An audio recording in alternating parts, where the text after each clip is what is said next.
here again with Durango McMurphy down on the river. Here, is it a river? Is it a creek? I think it's a creek. I think it's a creek foot. And there's a woman across the way with a couple of adorable little beagles or something like that. So, okay, one thing I wanted to talk to you about was the fact that you and I both, I think, can agree with the Green Party on some things, and I think we can both agree with the Libertarian Party on some things. I agree with that. And it's almost like, I think we were talking about it the other day, that they just need to like come together for one election and maybe just run an independent candidate. I've thought that ever since last year when Bernie Sanders and the Green Party candidate Jill Stein, and the Libertarian guy who gave a talk in Madison. You were there. There was he was giving his book. His book, I think, called Liberty. Adam Kokesh. Kokesh. Yep. And I thought there's value in all three of these ideologies: the Libertarian, the Green, and the sort of Democratic Socialist, whatever you want.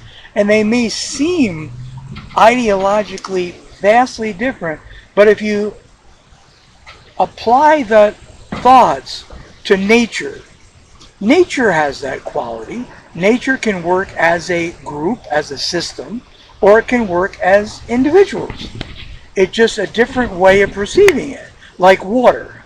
It can be a group effort, like the Atlantic Ocean, or there can be individual raindrops. And I thought if you can distill the qualities that would be good for human beings out of all these traditions and create a new sort of synthesis, not to use the Marxian phrase, because although I did think, the dialectic, I thought he was spot on about that. I didn't like him particularly about the sort of heavy-handed way they approach it. But I thought he was correct in his view of thesis, antithesis, synthesis. I think that's correct. If they could do that and then form a viable party that actually could be elected with a candidate that actually could be elected, I thought they have a chance. Because but they always find the most zealously, I don't know how to say it, non-charismatic person. I mean, I don't know. Some of the people they pick to run, they're just not likable. I mean, the Green Party ran Ralph Nader. The man didn't have a chance in the world. Maybe 30 years ago or something, he didn't have a prayer. They just refused to say, there's no way, So I think ego is a big factor.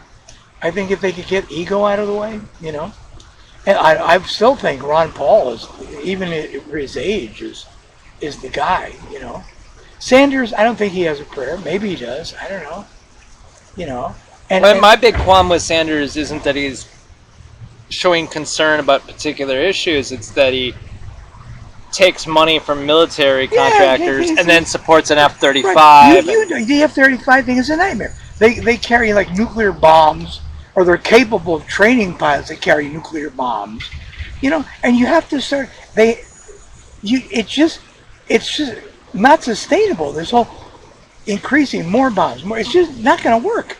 Eventually, it's got to do this Dr. Strangelove thing, where they're going to get somebody who just is batshit crazy.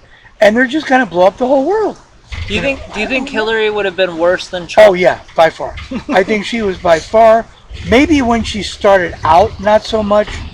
I mean, back in college, I think she went to I think she was a delegate for like Romney. I think. I could be wrong, or some Republican guy. I remember. What was his name? Barry Goldwater. It was after Goldwater. It was the guy that came after Goldwater.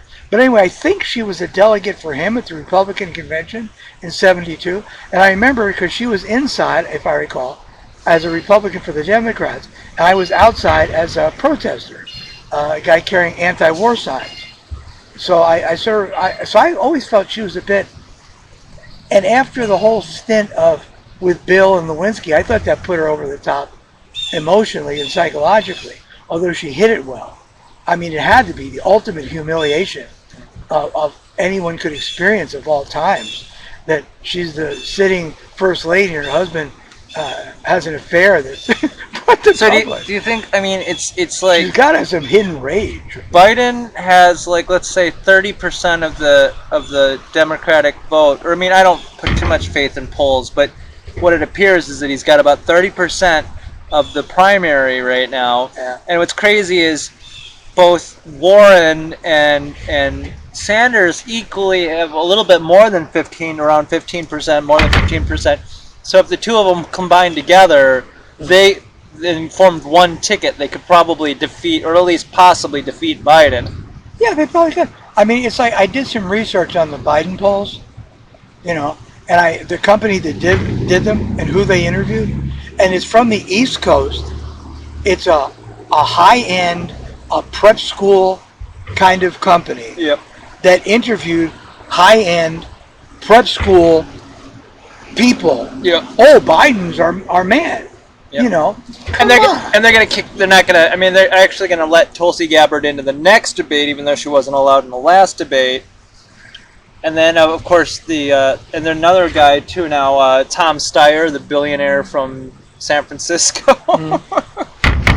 But they're not gonna let Tulsi get the ticket because she's a Well, little more anti-war.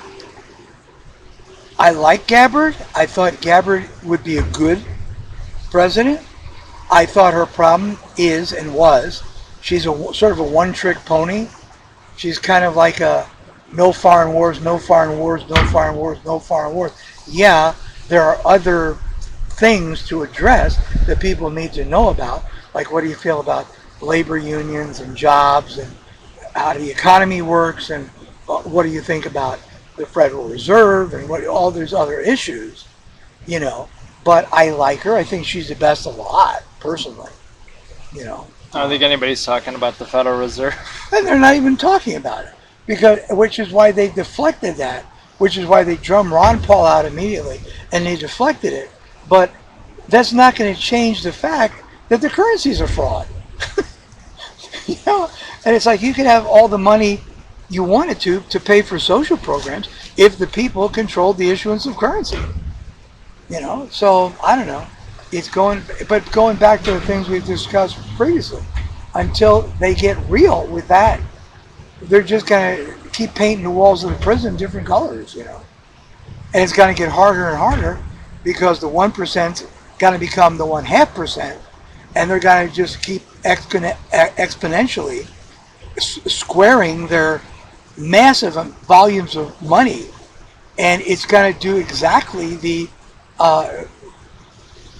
classic revolutionary scenario that has plagued humanity forever.